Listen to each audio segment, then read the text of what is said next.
우리 하나님의 말씀, 진리의 말씀은 때로는 어떻게 적용해야 될까 긴가민가 할 때도 있지만 때로는 아주 분명할 때가 있습니다. 특별히 신앙하는 삶, 믿는 삶에 있어서, 그러니까 교회에서뿐만 아니라 우리가 평소 살아가는 그 가정과 일터에서 살아갈 때에 아주 분명한 기준이 있죠. 그건 무엇이냐면 여호와를 신뢰하라. 꼭 여기에 우리 여호와만을이라고 넣지 않았다고 해서 내 여호와도 신뢰하고 다른 것도 신뢰하고, 하지만 성경은 그것을 온전한 신뢰, 믿음이라고 얘기한 적이 없습니다. 오히려 우리 마음 가운데의 두 주인을 섬기는 것에 대해서 예수 그리스도는 굉장히 민감하게 반응하셨습니다. 이유인즉슨 우리가 1순위는 하나님이시고요, 2순위는 저의 능력입니다. 근데 살다 보면 이 1순위와 2순위가 나도 모르는 사이에 바뀔 때가 있습니다. 흔히 주객이 전도된다고 하죠. 그래서 믿는 사람들은 우리의 연약함을 인식하고 첫째도 하나님이요, 둘째도 하나님이요, 셋째도 하나님이십니다. 예수 그리스도 그 십자가의 능력, 어떨 때는 십자가의 능력이 통하고 어떨 때는 통하지 않고가 아니라 때로는 무식할 정도로 예수의 보혈이면 불가능이 없습니다. 하나님 안에서는 불가능이 없습니다.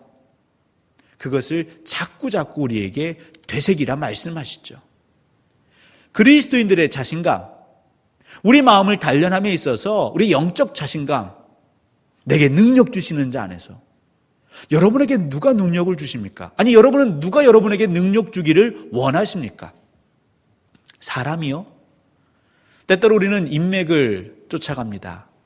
회사에서는 라인을 잘 타야 된다고 하죠. 공직사회에서도 라인을 잘 타야 된다고 합니다. 그 사람이 나를 끌어준다는 거죠. 언제까지 끌어줄 수 있을까요? 우리 하나님은요, 주무시지도 졸지도 아니하십니다. 우리가 어떤 형편에서 어떻게 한 걸음 한 걸음 가는지 우리의 삶의 여정 모두를 다 알고 계십니다. 때로는 나보다도 나에 대해서 더 잘 알고 계시는 그 하나님께서 능력 주시겠다는데 왜 우리는 마다하는지 모르겠습니다. 어떤 부분은 하나님 저에게 능력 주십시오. 하지만 이 부분은 괜찮습니다. 이건 저희들끼리 한번 알아서 해볼게요. 이것은 여호와를 신뢰하는 게 아니죠. 바로 그 모습이 우리의 명철, 우리가 똑똑한 척하는 우리의 지식, 우리의 경험을 의지하는 것이죠. 근데 하나님은 그렇게 살면 피곤할 텐데 말하십니다. 이스라엘 백성들이 그 주변의 열강들이 저렇게 힘이 세고 강대국이 된 원인이 무엇일까 막 찾습니다. 그 중에 그 이스라엘 백성 히브리 족속과 다른 게 이거구나 해서 얘기하는 게 무엇입니까? 사무엘에게 우리에게도 왕 제도를 빨리 정착시켜 주십시오. 하나님께 가서 결제 맡아 오십시오. 우리도 왕이 있어야겠습니다.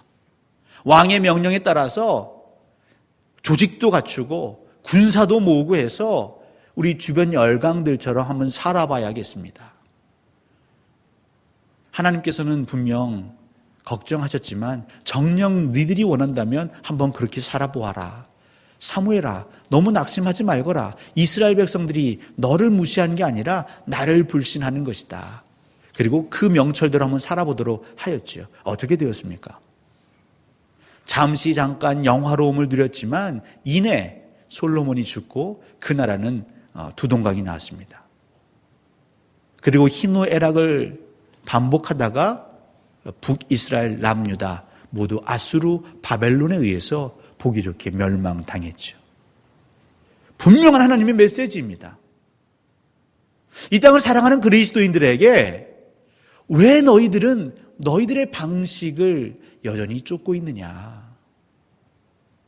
여호와 하나님을 믿는다면 온전히 하나님의 백성대로 한번 살아보면 안 되겠느냐? 왜 그것마저도 염려하느냐? 하나님대로 하나님께 믿고 하나님의 방식대로 살아도 이 문제가 해결될까? 우리는 왜 하나님을 의심하고 하나님을 근심할까요? 지난 3주 동안 저희들은 하나님이 우리에게 주시는 마음이 어떤 마음인지 살폈지요. 자신감, 내게 능력 주시는 자 안에서 내가 모든 걸 할 수 있습니다. 또 자존감, 창세전부터 우리 하나님께서 나를 택하여 부르셨다. 우리는 참으로 가치 있는 자다. 실수 없으신 하나님께서 나를 선택할 정도로 나는 의미 있는 존재다. 또 지난 시간 하나님께서 우리에게 주신 것은 두려워하는 마음이 아니요 사랑과 절제와 능력의 마음이다. 우리는 두려워하지 말자고 했습니다. 오늘은 근심과 염려입니다. 거의 두려움과 양대 산맥이죠. 우리 믿음의 삶을 제대로 살지 못하게 방해하는 양대 산막이 있는데 그건 하나는 두려움이고 하나는 근심과 염려인 것입니다. 저는 케이블 방송을 볼 수가 없습니다. 텔레비전이 없습니다. 참 불쌍하지요. 그래서 누구에게 들었는데요. 케이블 방송 중에 건강 채널이 많답니다. 요즘 음식 요리 채널이 많겠지만 그중에 천기누설이라는 프로가 있답니다. 그래서 다양한 출연자들이 본인의 사연, 내가 어떤 질병 또 어떤 몸의 아픔이 있었는데 이 방식대로 했더니 나았습니다.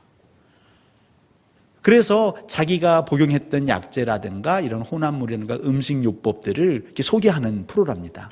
맞습니까?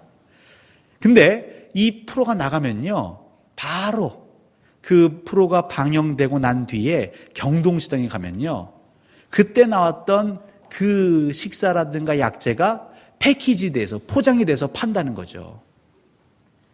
경동시장 안 가보셔서 모르시죠. 우리는 늘 구약과 신약을 얻어서 저는 경동시장 갈 일이 없습니다. 근데 다니시는 분들은 그걸 열심히 사러 다니신다는 거죠.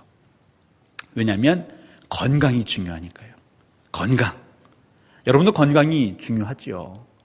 그러니까 많은 사람들이 얼마나 건강에 민감한지 그냥 방송 한번 딱 되면 경동시장에 그게 나오고요. 그게 그냥 쫙 팔려버리는 거죠. 그 정도로 우리는 건강하고 싶습니다. 그리고 건강이 중요합니다. 여러분, 캐롤라인 리프라는 학자가 있습니다. 1985년부터 인지신경과학계에서 왕성하게 연구한 학자인데요. 이 학자의 주요 연구는 무엇이냐면 이 뇌, 그러니까 생각, 우리의 마음, 우리의 생각이나 마음이 이 뇌를 변화시킬 수 있다는 것을 과학적으로 입증하는 데에 공헌한 학자입니다. 그래서 이 연구를 하다 보니까 어떤 결과에 도달하냐면 우리 몸의 질병, 우리가 약하게 되는 그 질병, 병에 걸리는데 대부분 한 87% 정도가 여러 요인이 있겠지만 우리의 부정적인 생각이나 부정적인 마음이 그 육신의 질병을 야기시킨다.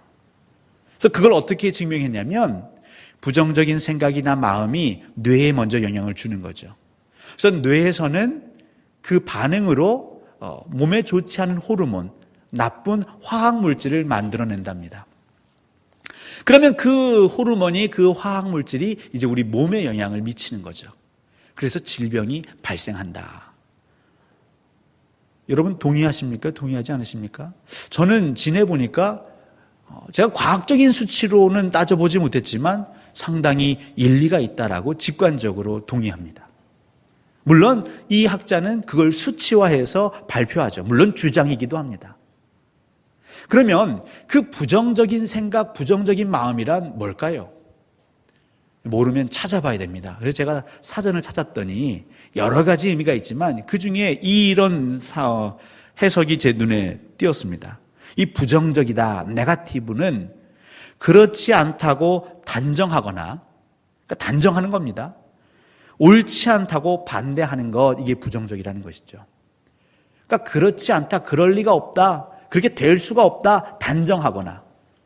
근데 여기서 단정할 때의 기준은 상대적인 기준, 내 기준입니다. 그리고 옳지 않다라고 반대하는데 그것 역시도 내 기준에서 이건 틀렸고 이건 맞았다라고 해서 반대하는 거죠. 우리 흔히 반대를 위한 반대를 하지 맙시다 이런 표현을 하죠. 그러니까 내가 싫으니까 무조건 반대하고 보는 거죠. 은근히 우리 주변에서 그런 일들이 많습니다. 또 이 부정적이라는 의미에는 소극적인, 비관적인 이런 의미가 있습니다. 그러니까 이것을 종합해 보면 결론적으로는 가능성을 보지 못하는, 그러니까 비전을 보지 못하는 사람은 부정적이 되는 것이죠. 이게 바뀔 수 있다, 개선될 수 있다, 좋아질 수 있다. 특별히 우리 믿는 자에게는 하나님께서 개입하시면, 내게 능력 주시는 자 안에서는 이게 얼마든지 불가능이 가능으로 바뀐다. 죽어서 4일이 됐지만, 썩는 시신 냄새가 나지만 하나님이 살리라 하면 그가 살아난다. 근데 그렇게 보지 못하고 이미 죽었는데, 이건 죽은 거야, 더 이상의 변화 가능성은 없어, 근데 왜 주님 돌을 옮기라고 하십니까? 왜 쓸데없는 고생을 하라고 하십니까? 라고 꼬리에 꼬리를 물고 단정짓고 판단하는 거죠. 예수님 말씀하시는데 거기에 대고 우리가 핏대 세워서 데모하지 않는다고 해서 반대하지 않는 게 아니죠. 말씀하셨는데 가만히 있는 것도 반대죠. 순종하지 않는 것도 반대죠. 부정적이라는 게 그런 거죠. 우리 스스로 단정하고 가둬두는 것입니다. 움직이지 못하게. 우리 손과 발이 그 배에 쌓여 있는 것처럼, 우리 얼굴이 수건에 쌓여 있는 것처럼 움직이지 못하도록 나를 가둬두는 것, 이게 부정적인 것이죠. 그게 어둠이죠. 그게 죽음인 것입니다. 근데 이 부정적인 것, 이 가둬두는 것, 크게 세 유형이 있을 것 같습니다. 더 많겠지만요. 첫 번째, 우리 스스로 우리 생각 안에 우리를 가둬둡니다. 그러니까 내가 본 것, 내가 공부한 것, 내가 직간접적으로 경험한 것, 특별히 학습한 것, 내가 판단하는 것, 우리 생각 안에 나를 가둬둘 뿐만 아니라 내 주변의 이웃들을 가두기도 하죠. 우리 자녀들을 그렇게 많이 가두기도 합니다. 이해의 가능성이 무궁무진한데, 부모는 부모 생각에, 본인이 어렸을 때 공부를 못했으면 무조건 공부시키려고 합니다. 공부해야 행복해진다라는 자기의 생각 안에 가두는 것이죠. 운동은 너무 힘든 거야. 성공하기 힘들어. 너 운동하고 싶어? 하지 마. 취미로만 해. 우리는 종종 생각으로만 가두기 합니다. 또 우리 과거의 경험이나 사건, 상처에 우리가 가둬지기도 하죠. 그래서 한 번 원수와 화해하기는 쉽지 않습니다. 왜냐하면 나를 너무 아프게 했던 상처가 있다 보니까 그 사람을 볼 때마다 그 상처가, 그 아팠던 과거의 기억들이 떠오릅니다.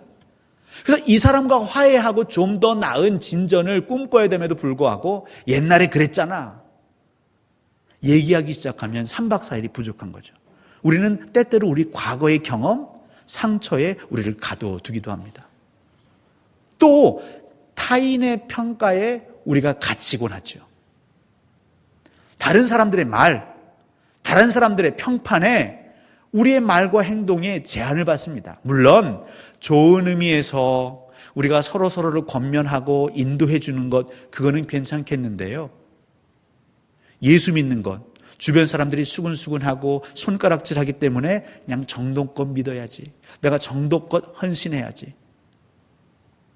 결국 우리의 삶을 은연중에 부정적으로 만들어가는 것이죠. 여러분, 부정적이라는 게 다른 게 아니에요. 단정하는 겁니다. 딱 그 틀 안에 갇혀서만 생활하도록 만들어버리는 것. 그러면 우리 믿음이 무슨 의미가 있겠습니까? 믿음이 없이도 살 수 있죠. 그 정해진 틀 안에서 사는데요. 온실 같은 곳에서 사는데 무슨 믿음이 필요하겠습니까? 모험하지 않는데요. 도전하지 않는데요. 이 부정적인 것, 그럼 이 부정적인 건 어디에서 이렇게 많이 시작되는가 봤더니, 우리가 말씀을 늘 묵상해야 된다고 말하는데, 말씀을 묵상하기보단, 말씀을 듣기는 듣는데요, 말씀을 묵상하는 게 아니라 우리의 문제를 묵상할 때 이렇게 부정적이 되더라. 여러분, 문제는요, 자꾸 생각하고 생각할수록 처음에는 작게 보이는 게 커져만 갑니다. 여러분, 거울을 자주 보십니까? 아침에 우리가 한 번 이상은, 꼭 하루에 한 번 이상은 거울을 보겠죠. 그런데 거울에 이제 뾰루지가 생기면요, 혹은 보이지 않던 점이 생기면요, 저는 얼굴에 너무 여드름 자국이 많아서 거울을 잘 안 봅니다만, 이 거울을 보다가 보이지 않던 게 보이면 그때부터는 그것만 보이는 거죠. 내 피부가 곱고 주름이 별로 없어도 그게 보이는 게 아니라 그 뾰루지만 보입니다. 이게 왜 생겼을까? 이걸 어떻게 없앨까? 남성분들은 차를 좋아하시는데요, 보통 차를 좋아하시죠. 그래서 새 차를 사면 애지중지합니다. 새 차도 잘하고요, 왁스칠도 하고요. 그러다가 아내가 한번 차를 좀 몰고 나간다고 했을 때 한번 몰고 나가라고 키를 맡깁니다. 그런데 집에 와서는 아내가 보이질 않습니다. 키만 탁자 위에 올려져 있습니다. 왜일까? 나가봤더니 차에 작은 흠집이 보이는 거죠. 혹시 여러분 그런 경험 있어 보십니까? 예. 저는 새 차를 산 적이 없어서 저는 그런 경험이 없는데요. 남자 얼굴이 울그락불그락 하는 거죠. 아니 이게 웬 흠집이냐고, 누가 낸 거냐고. 근데 사실요, 그 차의 작은 흠집, 그 차가 기능을 안 합니까? 브레이크가 고장났나요? 조향장치가 망가졌나요? 아니 그렇다고 그 흠집이 생김으로 나의 평생의 반려자, 나를 위해서 지금까지 희생하고 자녀를 양육했던 내 아내가 다치기를 했습니까? 전혀 그렇지 않거든요. 근데 그 흠집이 하나 보이면 그 흠집이 너무 커져 보여서 나를 위해 그토록 희생했던 내 아내가 미워 보이기 시작합니다. 제가 새 차는 안 샀지만 3년 전쯤에 아이패드를 하나 산 적이 있습니다. 제가 뭐 이렇게 기계를 잘 다뤄서 산 건 아니고요. 그냥 이뻐서 샀어요. 근데 왠지 그걸 들고 다니면 폼 날 것 같아서 샀습니다. 근데 그걸 사고요. 일주일도 아니에요.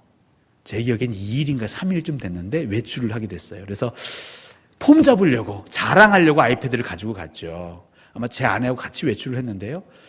운전할 때는 제가 가지고 있을 수 없으니까 이제 집에 돌아오는 길에 그 아이패드를 제 아내에게 맡겼습니다. 근데 제 아내도 눈치가 굉장히 빠릅니다. 제가 아이패드를 소중히 여기는 거 아니까 잘 놔뒀어요. 그냥 대충 어디에 올려놓은 게 아니라 본인 무릎 위에다가 잘 놔뒀어요. 그리고 이제 딱 집에 도착해서 주차장에서 내리려고 시동을 끄고 이제 다 내립니다. 근데 제 아내가 너무 긴장했는지 또 아이패드가 가벼웠는지 제가 아이패드 에어를 샀거든요. 무게가 안 느껴지는가 봅니다. 그래서 그냥 문을 열고 내린 거예요. 저는 시동 끄고 이렇게 내리려고 했는데 갑자기 무슨 소리가 납니다. 둔탁한 소리가. 이건 무슨 기계가 아스팔트하고 만나는 소리예요. 아닌가 다르게 어머! 제 아이패드의 새 구탱이에 이제 흠집이 난 거죠. 제 얼굴은 울그락불그락합니다. 그때도 목사였습니다. 제 아내는 어쩔 줄 몰라 하고. 근데 그렇다고 아이패드 전원이 안 들어오는 것도 아니고요. 어플이 다 작동을 합니다. 그러면 아이패드가 떨어졌다고 해서 제 아내 뭐 발을 다쳤나? 아니요. 제 아내는 멀쩡합니다. 그럼 된 거 아니겠습니까? 근데 이 못난 사람은 그 작은 흠집, 그 작은 문제가 너무 큰 나머지 애들 보기 민망해서 대놓고 화는 못 내고 제가 홧김에 아이패드를 3일 동안 보지도 않았어요. 왜 그걸 보면 자꾸 생각날까 봐. 우리 사람은요, 작은 문제, 작은 흠집을 보기 시작하면요, 내 감정이 이상해집니다. 그리고 전체를 보지 못하고 그 작은 것 때문에 때로는 미워하는 마음도 생기고요, 판단하는 마음도 생기고요, 분노하는 마음도 생기고요. 근데 그것이 우리 뇌에 전달이 돼서 뇌에서는 나쁜 호르몬, 우리 몸을 긴장시키고 우리 핏줄을 막 수축시키는 호르몬을 내뱉는 거죠. 그리고 우리 몸은 망가지는 겁니다. 여러분, 히브리서 12장 2절, 믿음의 주여 또 온전하게 하시는 이인 예수를 바라보자. 그러니까 온전하게 하시는 이인 예수를 바라보자. 그럼 이거는요, 좀 거꾸로 얘기해 보면 우리를 온전하게 하시는 예수 외에는 바라보지 말자. 그것이 믿음의 삶인 것입니다. 또 근본적으로는 우리 예수 그리스도는 우리를 온전하게 하실 수 있지만 예수 그리스도 외에는 하나님의 형상된 우리 사람을 온전하게 할 수 있는 것이 찾아보기 힘들다는 것이죠. 다시 말해서 예수 그리스도가 아닌 것을 우리 계속 보고 있지 않습니까? 문제를 보고 있습니다. 예수 그리스도는 문제가 아니고요, 그 문제를 해결하실 수 있는 길이요, 진리요, 생명 되십니다. 우리를 가둬두시는 분이 아니고요, 우리를 가둬져 있는 그곳에서 꺼내기 원하시는 분이 예수 그리스도십니다. 우리의 고정관념에서, 우리 어떤 선입견에서, 우리를 편견해서 꺼내주시려는 분이 예수 그리스도십니다. 우리의 자연적인 사고방식, 이 자연세계에 머무는 게 아니라 초자연적으로 우리를 끌어올리시는 분이 예수 그리스도십니다. 근데 왜 우리는 예수 그리스도를 알지 못하고 우상을 섬기는 사람들하고 똑같이 그냥 세상 방식에 갇혀서 내 삶의 흠집 하나에 매몰되어서 그 작은 문제만 바라보며 묵상하냐 이 말이죠. 그런 것이 부정적인 생각, 태도라는 것입니다. 그래서 바울은 우리에게 권면합니다. 어떻게 하면 우리가 예수를 바라볼 수 있는가? 예수 아닌 것을 바라보지 않을 수 있는가? 빌립보서 4장 6절 7절입니다. 암송하는 분도 계시겠죠? 아무것도 염려하지 말고 다만 모든 일에 기도와 간구로 너희 구할 것을 감사함으로 하나님께 아뢰라. 그리하면 모든 지각에 뛰어난 하나님의 평강이 그리스도 예수 안에서 너희 마음과 생각을 지키시리라. 아멘. 그러니까 예수가 아닌 것을 바라보지 않기 위해서는, 거기에 머물지 않기 위해서는 우리가 어떻게 해야 하냐면 하나님께 아뢰라. 여러분 문제가 있으십니까? 여러분을 괴롭히는 흠집이 있으십니까? 그걸 하나님께 아뢰라는 겁니다. 사람께 아뢰지 마세요. 사람께 아뢰면요, 그 문제가 더 증폭이 돼요. 더 커지는 거예요. 사람들과 나누면요, 문제는 더 산더해지면 다 한숨 쉬고요, 낙담하고요. 제가 예전에 말씀 안 드렸습니까? 제가 부교육자들하고 이 교회 목회에 대해서 또 담임 목사님에 대해서 얘기하니까요, 막 해결책이 생기고 소망이 생기고 비전이 생기는 게 아니고요, 부목사들하고 얘기하니까 똑같아지는 거예요. 맨날 담임 목사님 험담하는 거죠. 저희 교회 부목사가 두 분 있습니다. 예, 그분들 제가 한번, 하나님께 아뢰일 때에 우리는 우리를 온전케 하시는 예수를 바라볼 수 있는 것이고요, 우리를 온전치 못하게 하는 그 작은 염려, 근심에서 벗어날 수 있는 것입니다. 여러분, 하나님께 아뢰십시오. 그러면 하나님께 아뢰면 우리가 정말 힘들어하는 그 문제를 해결해 주시는가? 우리가 구하고 있는 그 기도 제목대로 하나님이 일하시는가? 근데 하나님의 관심사는 사실 그게 아닙니다. 빌립보서 4장 7절, 그리하면, 우리가 하나님께 아뢰면 문제가 있을 때마다 그 문제를 가지고 누구한테 얘기하지가 아니라 하나님께 계속 아뢰기를 집중하면 모든 지역에 뛰어난 하나님의 평강이 그리스도 예수 안에서 너희 마음과 생각을 지키시리라. 그러니까 우리가 문제라고 말하는 그 문제가 사라지는 것, 그 문제가 해결되는 것, 내 기도가 응답되는 것, 하나님의 관심은 그게 아니고, 그 문제가 그대로 있을지 없을지 모르겠지만 그 문제 앞에 있는 우리의 마음에 평안이 깃들고 내 마음과 생각을 지켜주신다. 어떻게 해요? 부정적이 되지 않도록 지켜주신다. 단정하지 않도록 지켜주신다. 우리가 갇히지 않도록 지켜주신다. 하나님의 창조, 하나님의 권능과 그 능력을 믿을 수 있는 그 믿음을 주신다. 정말 내게 능력 주시는 자 안에서 내가 모든 걸 할 수 있겠구나. 내가 가치 있는 자구나. 내가 가치 있고 귀한 자인 것처럼 우리와 함께 생활하는 자도 귀한 자구나. 하나님의 형상이로구나. 그 마음을 우리가 지킬 수 있도록 해 주신다는 것이죠.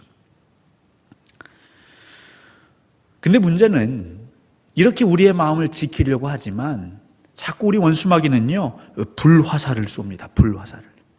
에베소서 6장 16절입니다. 모든 것 위에 믿음의 방패를 가지고 이로써 능히 악한 자의 모든 불화살을 소멸하고. 우리 전신갑주가 나오는 에베소서 6장이죠. 구원의 투구, 의의 흉배, 진리의 허리띠 다 좋은데 그 모든 것 위에 믿음의 방패를 가지라는 거죠. 믿음의 방패. 왜요? 원수마귀가 우리를 향해서 불화살을 쏘는데 그 불화살을 소멸할 수 있는 게 이 믿음의 방패이기 때문입니다. 여러분들에게 자꾸 불화살을 쏴서 뭔가 단정하고 편견 갖게 하고 선입견 갖게 하고 과거의 판단 안에서 머물게 하는 것, 그게 우리 원수마귀들의 불화살입니다. 가능성을 배제해버리는 것. 다른 건 몰라도 이건 안 돼. 그리고 이 방법은 하나님께 하는 게 아니라 또 다른 방식으로 해결할 필요가 있어. 근데 그걸 믿음의 방패를 가지고 있다 보면 하나님이 우리와 함께 하신다라는, 내가 하나님께 아랠 때에 하나님의 평강이 내 마음과 생각을 지키실 거라는 분명한 믿음이 있을 때에 우리의 마음에는 평강이 깃들고 조금씩 생명의 기운이, 생명의 역사가 돋아나는 것이죠. 그리고 우리 안에 생명이 일어날 때에 내 주변에 죽어가는 영혼들에게 빛이 되는 것입니다.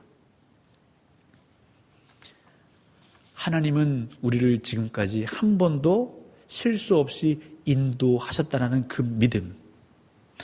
시편 48편 14절입니다. 이 하나님은 영원히 우리 하나님이시니 그가 우리를 죽을 때까지 인도하시리로다. 아멘. 이 하나님은, 지금까지 나를 인도하신 하나님은 때로는 어려움과 핍박과 도망자 신세 가운데 나를 두시기도 하셨지만 그 가운데에서도 피할 길을 내시고, 때로는 까마귀를 통해서 먹을 걸 공급하시고, 때로는 광야에서 이것이 무엇인가 만나를 먹이셨던 이 하나님은 나를 죽을 때까지 인도할 것이다. 여러분, 이 믿음이 있을 때에, 그리고 그 하나님이 내 앞에 있는 문제를 내가 잘 풀어갈 수 있도록 나를 보호하시든지 그 문제를 제거하시든지 때로는 그 길을 피해가게 하시든지, 우리 하나님께서 그 변화를 만들어 가실 거라는 그 비전을 갖는 자. 여러분, 어떻게 사막에 강을 내겠습니까? 근데 메시아가 오시면 그 사막에 강이 생깁니다. 꽃이 핍니다. 어린 양이 이리와 늑대와 함께 어울리는 것이고요. 독사의 굴에 어린이가 손을 넣어도 해를 당치 않음. 이것이 어떻게 가능하겠습니까? 하나님 안에 머무는 자는, 여호와를 의지하는 자는 가능할 수 있다. 왜요? 예수 그리스도가 함께 하시고 하나님이 함께 하시면요. 하지만 하나님을 보지 못하는 자는요, 그러면 안 돼. 어린 양이 먹힐 거야. 어린이의 손이 독사에게 물려서 죽게 될지도 몰라. 염려하고 근심하게 되는 것이죠. 여러분, 두려움 가운데 사시겠습니까? 그 염려와 근심에서 계속 살기를 원하십니까? 저는 싫습니다. 그래서라도 여호와만을 의지하고 싶습니다. 공동체는요, 우리 교회 공동체는요, 서로 우리가 부정적인 마음이 아니라, 단정하는 마음이 아니라, 옳지 않다고 반대하는 마음이 아니라, 소극적인 마음이 아니라, 힘들지, 그것 때문에 괴롭지, 문제이지, 하지만 바뀔 수 있어. 하나님이 하시면 바뀔 수 있어. 하나님께 아뢰봐, 기도해봐. 그렇게 권면하는 것이 공동체입니다. 우리 마음을 그렇게 단련하십시오. 여러분, 또 일주일 동안 살아가실 텐데 그 많은 만나는 문제들마다 우리만의 선입견이 있겠죠. 나 스스로 판단하고 평가하는 우리 생각의 감옥, 우리 경험의 감옥이 있습니다. 혹은 타인의 평가에 우리는 갇히기도 합니다. 그때마다 아니야, 이건 하나님이 새롭게 분명 길을 만드실 수도 있어. 하나님께 아뢰보자. 하나님께 아뢰보자. 여러분 스스로에게 도전하십시오. 그리고 여러분 주위에 염려하고 근심하는 자가 있다면, 그래, 걱정되겠다, 염려되겠다. 하지만 나도 인간인지라 그 답을 줄 수가 없어. 우리 하나님께 아뢰보자. 하나님께 아뢰보자. 그럴 때 비로소 우리가 온전케 하시는 예수를 바라볼 수 있습니다. 그 문제를 묵상하는 게 아니라 예수 그리스도를 묵상할 수 있습니다. 그리고 예수 그리스도를 묵상할 때 그분이 우리 인생의 길을 보여주십니다. 그리고 우리 안에는 생명의 기운이 가득할 수 있겠습니다. 여러분의 마음을 지키십시오. 마음을 훈련하십시오. 하나님께 아뢰십시오. 우리 광주동산교회 모든 성도님들, 쉽지 않습니다.